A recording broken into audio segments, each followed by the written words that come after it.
कृष्णा वंदे जगद्गुरु। मैं डॉक्टर रचना जोशी प्रकाम्य संस्कृत क्लासेस में आपका स्वागत करती हूँ। पिछली कक्षा में हम लोगों ने संस्कृत शब्द, संस्कृत व्याकरण और ध्वनि शब्द के बारे में हमने कुछ समझा था। उसमें हमने व्यक्त ध्वनि की बात की थी कि व्यक्त ध्वनि जो होती है वो वर्ण रूप होती है। तो आज हम वर्ण के बारे में थोड़ा सा पढ़ेंगे कि वर्ण क्या होते हैं, कौन कौन से होते हैं आदि। अब सबसे पहले हम बात करते हैं वर्णों की। तो वर्ण को अक्षर भी कहते हैं। अक्षर इसलिए कहा जाता है क्योंकि इनका कभी भी क्षरण नहीं होता है, ये कभी भी नष्ट नहीं होते हैं, इसीलिए इनको हम क्या कहते हैं, अक्षर कहते हैं। अच्छा, अब जब हम बात करें, देखें आगे, तो जब ये सार्थक वर्ण जब आपस में मिलते हैं परस्पर, तब एक सार्थक पद बनता है। कैसे बनता है कि जैसे कि अ, ज, अ, र और अ, ये मिलकर के हमारा एक सार्थक पद बनता है जो कि होता है अजर। इसका अर्थ होता है कभी बूढ़ा नहीं होना। तो इसी प्रकार से हम देखते हैं कि जब अनेक वर्ण जो कि सार्थक होते हैं वो जब मिलते हैं तो वो क्या बनते हैं, वो पद बनते हैं। और इसी प्रकार से अनेक सार्थक पदों को मिला करके जब एक होता है वो एक हमारा पूरा वाक्य बनता है। जैसे कि मैं कहूँ आत्मा अमर है। अब इसमें आत्मा एक पद है, अमर एक पद है एक पद है, तो ये तीनों मिलकर के एक वाक्य बना है। और इसी प्रकार से जब वाक्यों का पूरा जब समूह बनता जाता है तो ये जो समूह होता है, यही समूह जो है वो हमारे भाषा के रूप में काम करता है और हमें एक दूसरे के संप्रेषण में, एक दूसरे के विचारों को मदद करता है समझने में और लिखने करने में आदि में। तो इस प्रकार से जब हम देखते हैं तो ध्वनि का जो मूर्त रूप हमें नजर आता है वो होता है वर्ण। अब जब वर्ण की हम बात कर रहे हैं तो वर्ण कितने होते हैं, कितने प्रकार के होते हैं, तो संस्कृत के अंदर वर्ण जो है वो 3 प्रकार के माने गए हैं। कौन कौन से वर्ण होते हैं? इसमें पहला जो वर्ण होता है हमारा वो होता है स्वर। इसी को संस्कृत में हम अच भी कहते हैं। दूसरा होता है हमारा व्यंजन, जिसे कि संस्कृत में हल कहा जाता है। और तीसरा होता है अयोग वाह।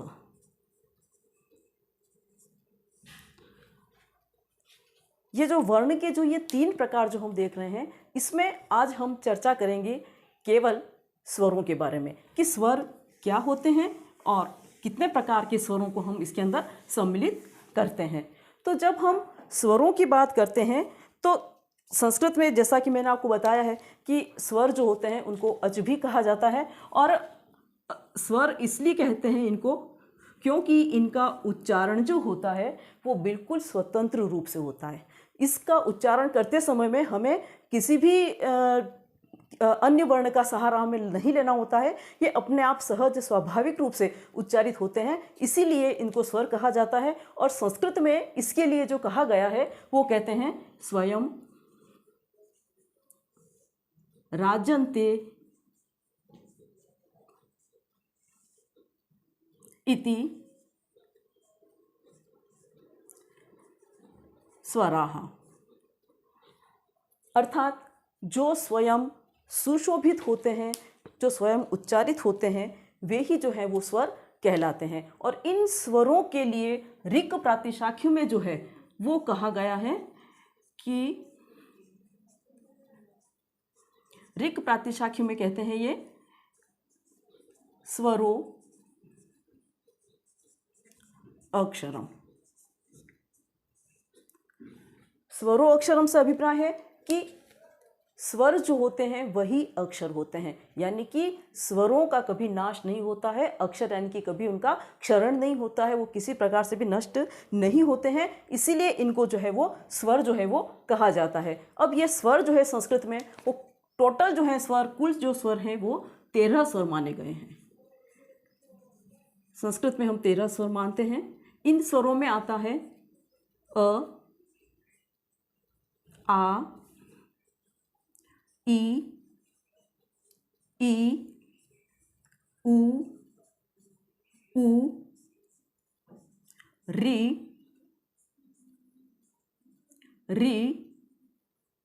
री, ए, ऐ ओ औ। इस प्रकार से ये मुख्यतः जो है वो संस्कृत में 13 जो है वो स्वर माने जाते हैं और इन 13 स्वरों को जो है वो पुनः से इनको 3 भागों में विभक्त किया गया है।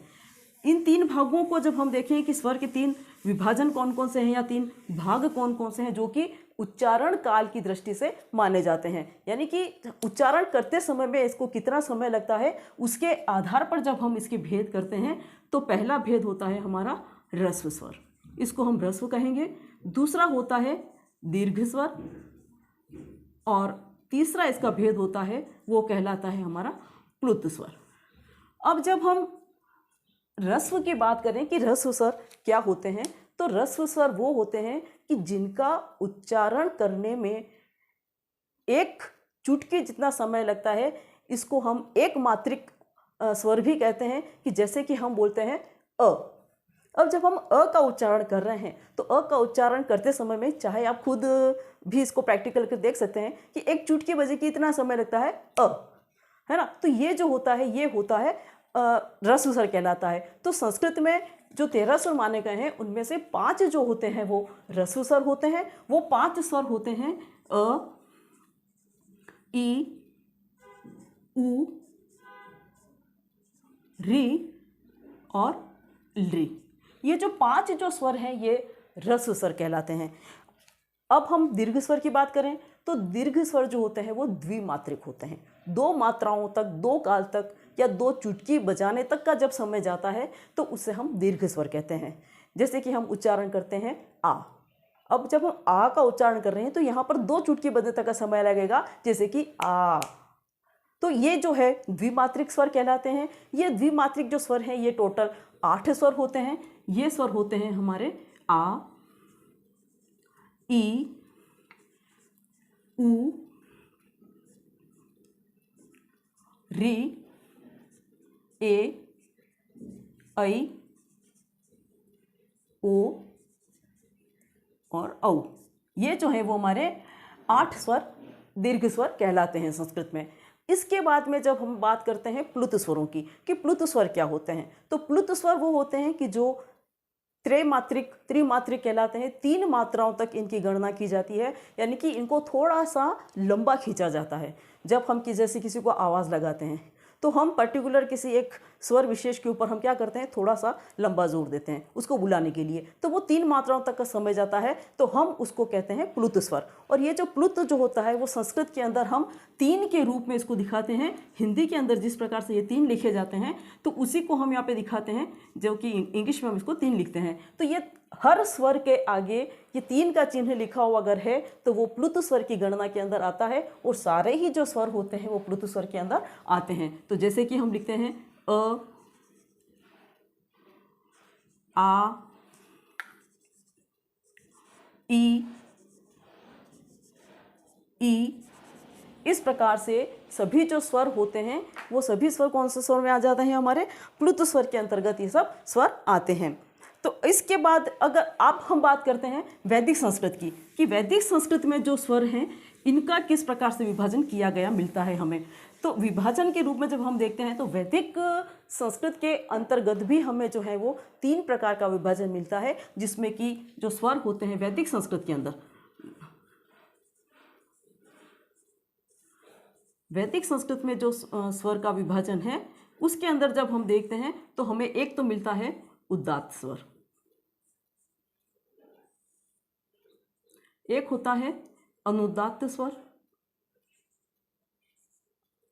और एक होता है स्वरित स्वर। ये हमें वैदिक साहित्य में हमको इन स्वरों की मिलती है। अब उदात्त, जैसा कि इसके नाम से ही स्पष्ट हो रहा है कि जिसका उच्चारण उच्चता से किया जाए, यानी कि जो उच्चारण स्थान है, जिस वर्ण का जो उच्चारण स्थान है उसी उच्चारण स्थान के ऊपर से जब उसका उच्चारण किया जाता है तो वो उदात्त स्वर कहलाता है। उसी उच्चारण स्थान के जब नीचे से हम करते हैं, उच्चारण करते हैं, तो वो अनुदात्त स्वर कहलाता है। और सामान्य रूप से जब हम किसी स्वर का या वर्ण का हम उच्चारण करते हैं तो वो हमारा क्या कहलाता है, स्वरित स्वर कहलाता है। तो इस प्रकार से वैदिक साहित्य के अंतर्गत भी 3 प्रकार के स्वर आते हैं, उदात्त, इसके लिए लघु सिद्धांत कौमुदी में कहा गया है उच्चैर उदात्तः, अनुदात के लिए कहा गया है नीचैर अनुदात्तः, और स्वरित के लिए कहा जाता है समाहारः स्वरितः। ये जब हम आगे जब हम पढ़ेंगे तब हम देखेंगे कि ये इनकी क्या व्याख्या है, क्या संबंध और कैसे इनके शब्दों का उच्चारण होता है वगैरह वगैरह। तो ये एक तो स्वर इस प्रकार से इनका विभाजन होता है। दूसरे जब हम बात करते हैं स्वरों की, तो दूसरे प्रकार के जो स्वर होते हैं वो कहलाते हैं हमारे मिश्र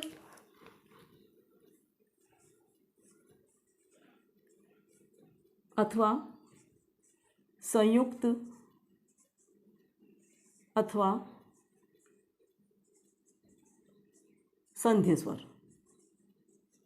दूसरे प्रकार से जब हम स्वरों का विभाजन देखते हैं तो ये इस प्रकार के स्वर कहलाते हैं मिश्र स्वर, संयुक्त स्वर या संधि स्वर। इसका मतलब क्या होता है कि जब दो स्वर आपस में मिलकर के किसी नए स्वर का निर्माण करते हैं या नए स्वर का आदेश हो जाता है तो वो हमारे मिश्र स्वर या संधि स्वर कहलाते हैं। जैसे कि हम गुण संधि के अंदर देखते हैं कि अ और ई मिल करके ए हो जाता है।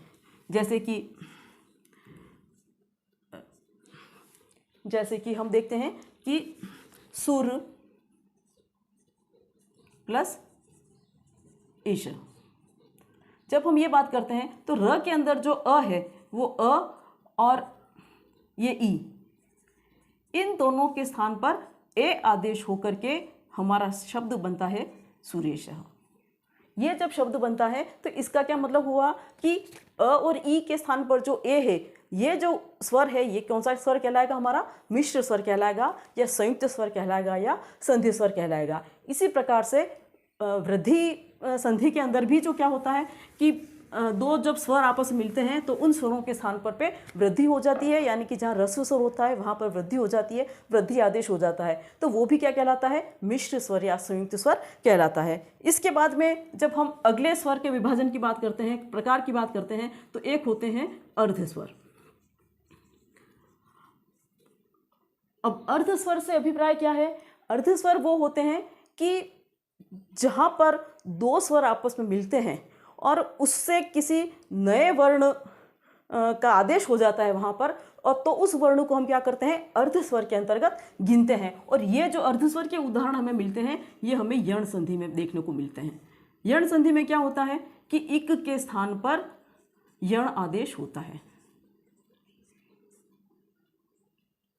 इक के स्थान पर यण आदेश होता है। यानी कि अगर हम एक छोटा सा उदाहरण देखते हैं कि अगर मान लीजिए कि प्रति प्लस उपकार लिखा हुआ है, अब जब ये शब्द लिखा हुआ है प्रति प्लस उपकार, तो प्रति में ई मिला हुआ है ती के अंदर, तो ये ई हमने अलग निकाला और उपकार का ऊ जो है वो हमने निकाला और पकार हम अलग से लिख रहे हैं इसको साथ में। ई और ऊ ये जब दोनों स्वर मिलते हैं तो इसने क्या कहा है कि इक के स्थान पर यण आदेश होता है, यानी कि ई के स्थान पर य आदेश हो जाएगा। और जब य आदेश होता है तो प्र त और ई के स्थान पर हम य आदेश करेंगे। य किया और ये उपकार तो शब्द हमारे पास है ही है, तो जब ये बना, अब जब हम संधि करते हैं तो दो व्यंजनों की संधि नहीं होगी, लेकिन व्यंजन और स्वर की जब होगी तो इसके अंदर य के अंदर ऊ मिलेगा, तो ये बनेगा हमारा प्रत्युपकार, ये हमारा शब्द बनता है। तो इसके अंदर जो ये वर्ण जो कहा गया है ये हम क्या कहलाएंगे, इसको हम कहेंगे अर्धस्वर। ये हमारा अर्धस्वर कहलाता है। यानी कि कहने का अभिप्राय क्या है कि जब दो स्वर मिलते हैं और उन दो स्वरों के मिलने से किसी वर्ण स्वर विशेष पर किसी नए वर्ण का आदेश हो जाता है तो वह वर्ण जो है वो अर्धस्वर के अंतर्गत आता है, उसको हम अर्धस्वर कहते हैं। इसके बाद हम अगले इस रूप में देखें कि व्यंजनों का और क्या स्वरों का कैसे इसका विभाजन किया गया है, तो इसके अंदर आता है हमारे सम स्वर।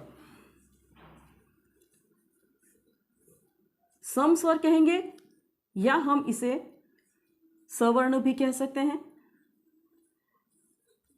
इसका अभिप्राय क्या है कि जब जिन दो स्वरों का या दो वर्णों का उच्चारण स्थान एक ही होता है तो वो समान वर्ण कहे जाते हैं, समान स्वर कहे जाते हैं।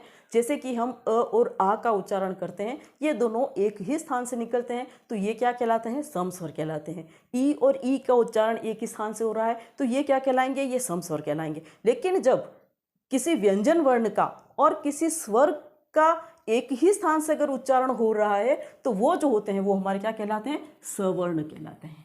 सवर्ण एक ही वर्ण के, एक ही जाति के, एक ही प्रकार के, वो सवर्ण हैं, है ना। तो ये क्या कहलाएंगे हमारे, ये सवर्ण कहलाएंगे। तो जहाँ पर व्यंजन और स्वर ये दोनों जब एक ही उच्चारण स्थान से उच्चारित किए जाते हैं तो वो सवर्ण कहलाते हैं, और जब दो स्वर एक ही स्थान से जब हम उच्चारित करते हैं तो वो समस्वर कहे जाते हैं।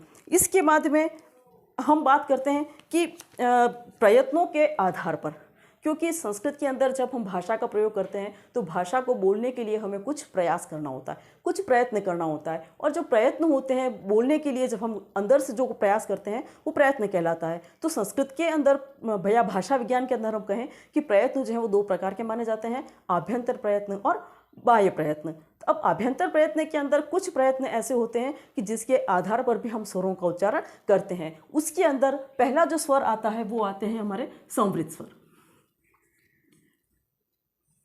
प्रयत्नों के आधार पर संवृत स्वर, संवृत स्वर से अभिप्राय है कि मुख का खुला रहना।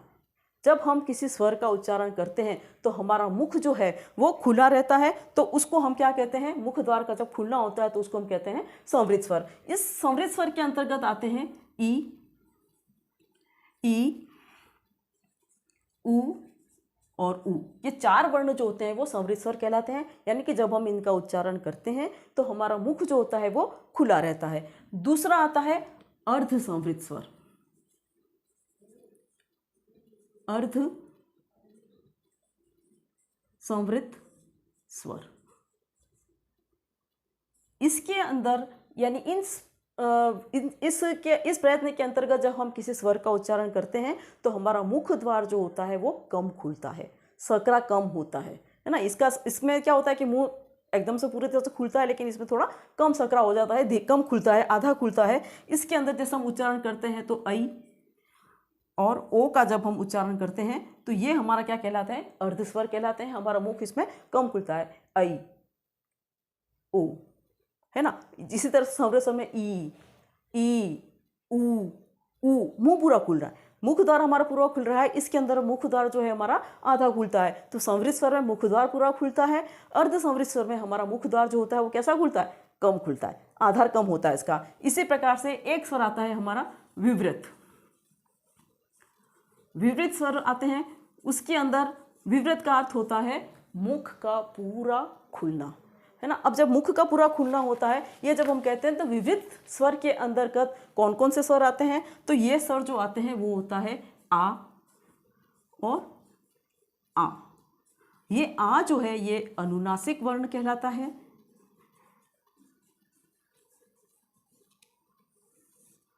और इस आ को अनुनासिक इसलिए कहते हैं क्योंकि इसका उच्चारण मुख और नासिका दोनों से होने के कारण ये अनुनासिक कहलाता है। अब आप खुद इसको प्रैक्टिकल कर देख सकते हैं कि जब हम आ और आ का उच्चारण करते हैं तो हमारा मुंह जो है वो पूरा खुलता है, आ,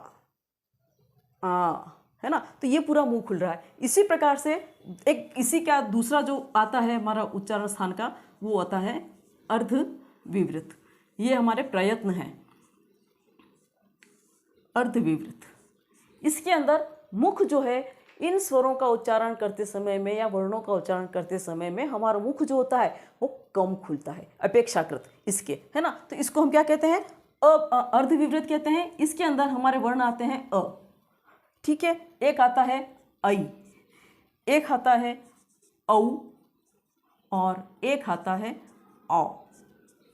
ओ डॉक्टर, कॉलेज, ये जो हम बोलते हैं औ का जो उच्चारण करते हैं ये भी हमारा अर्ध विवृत में आता है। अब आप जब उच्चारण खुद करके देखेंगे तो आपको पता चलेगा कि जब हम अ का उच्चारण करते हैं तो हमारा मुख कम खुलता है, अ। वही आ का उच्चारण करेंगे तो आ पूरा मुंह खुल रहा है हमारा, है ना। ई का उच्चारण कर रहे हैं तो हमारा मुख द्वार थोड़ा कम पूरा खुल रहा है, ई। लेकिन जब हम ऐ का उच्चारण कर रहे हैं तो हमारा मुख द्वार जो है वो कम खुल रहा है, ऐ। तो ये जो है इस प्रकार से ये प्रयत्नों के आधार पर ही ये सारे वर्ण, प्रयत्नों के आधार पर हम जब स्वरों का उच्चारण करते हैं तो चार प्रकार के स्वर होते हैं। एक तो संवृत स्वर, संवृत स्वर के अंतर्गत ई उ ये चार आते हैं। अर्ध संवृत स्वर के अंतर्गत ऐ ओ आते हैं।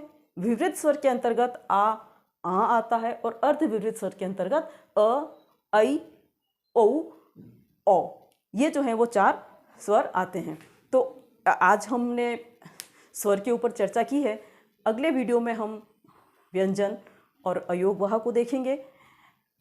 अगर आपको मेरा ये वीडियो पसंद आया है तो आप इसे लाइक करें, कमेंट करें, सब्सक्राइब करें, अन्य लोगों के साथ में इसे शेयर करें तो अधिक से अधिक लोग इसका लाभ उठा सकेंगे। धन्यवाद।